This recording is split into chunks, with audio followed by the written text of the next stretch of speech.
Today I'm going to talk about effective practice. We're here at the range at Yarra Bend in Melbourne, and it's time to think about effective practice. Quality, not quantity. Everyone's heard that saying. They go to the range with that purpose, but unfortunately they don't really know what it means. So quality practice is practicing with a purpose and building confidence and developing skills that you can take out onto the range. Now, unfortunately, what most people do is they go to the range and they practice exclusively with their favourite clubs. And yet there's 11 shot categories in golf, and each one of those needs to be practiced because virtually every time you go out on the golf course, you're going to be confronted with nearly all or most of those shots. Here they are. We've got driver, we've got the fairway woods, we've got long irons, we've got mid irons, we've got short irons.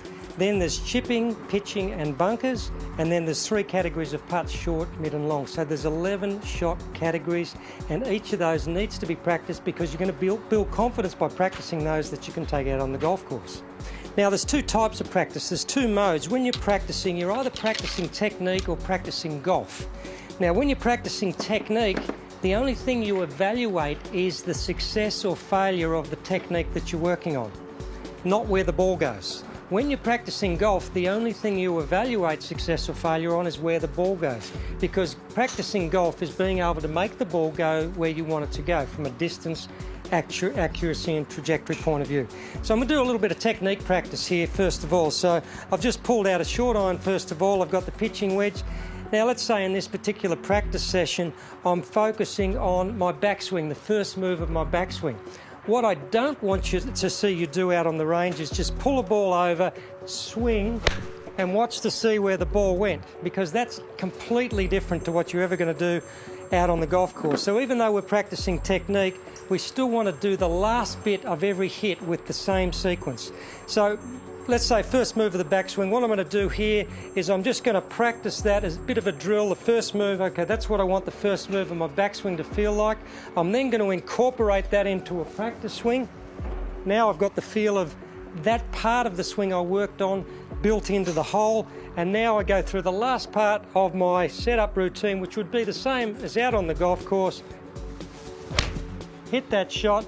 But regardless of where that ball went, the only thing I want to evaluate now is whether I had that feeling of how I wanted, in this particular case, first part of a backswing and how I wanted my right arm to feel. Now after I've done that for a while, I'm going to move to a mid iron now. Now I'm going to practice a little bit of skill. So now I'm practicing golf. So when I'm practicing golf, I want to set up a boundary target because golf's a boundary game. So I'm going to look out there, and I've got 2 trees out on the range that are about 10 or 15 metres apart. So for this shot, 5 iron, it's about 10% of the distance is the distance that we want our boundary apart. So now I've set up some boundary intimidation, a little bit of pressure. So now what I want to go through is visualise hitting that shot, go through my normal pre-shot routine, and this, regardless of the technique, is only going to be measured by whether I hit the ball through that goal.